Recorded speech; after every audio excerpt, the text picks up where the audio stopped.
বিশিষ্ট অনুসন্ধানী সাংবাদিক জুলকারনাইন শায়ের বলেছেন, তুমি বরং আপাতত ইয়ানাফসি আনাফসি করো। যা যা করেছ সেসব তো আর সিসিটিভির কভারেজের মধ্যে করনি। সেসব যখন প্রকাশ পাবে তখন কি বলবা সেই স্ক্রিপ্ট রেডি করো। সোমবার সন্ধ্যায় নিজের ভেরিফাইড ফেসবুক আইডিতে দেওয়া এক পোস্টে অজ্ঞাত কারো উদ্দেশ্যে এসব কথা বলেন তিনি। জুলকারনাইন শায়ের তার পোস্টে বলেন, সাধারণ নাগরিকদের জীবন সাধারণই থেকে যায়। তারা আঙ্গুল ফুলে কলাগাছ হয়ে যায় না। তারা জীবনে প্রথম সুইজারল্যান্ড গিয়ে আরেকজনের টাকায় ফেন্ডির জ্যাকেট ডিজাইনার ঘড়ি কেনে না।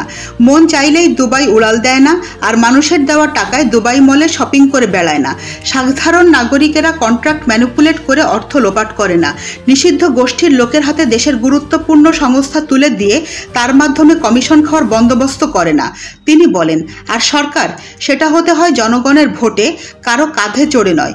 ইসরায়েলি গোয়েন্দা সংস্থার কভার লোকেশনে গিয়ে তাদের টেকনিক্যাল ম্যানুয়াল, বিমানে চাকরিরত সেনাপ্রধানের পেছনে বসে তাকে রেকর্ড করে নিয়ে আসা লোক আমরা। অপরাধের কেন্দ্রে গিয়ে তথ্য বের করে আনতে বদ্ধপরিকর। তিনি আরও বলেন, তুমি বরং আপাতত ইয়ানাফসি আনাফসি করো। যা যা করেছ সেসব তো আর সিসিটিভির কভারেজের মধ্যে করনি। সেসব যখন প্রকাশ পাবে তখন কি বলবা সেই স্ক্রিপ্ট রেডি করো। আর আমাকে যারা তথ্য দেয় তারা এদেশের শ্রেষ্ঠ সন্তান, বাটপার কিসিমের না, যে ক্ষমতার আঁচ পেয়ে নিজ বাপের নামে ঠিকাদারির লাইসেন্স নেয় আর ধরা খাইলে বলে আমি তো জানতামই না।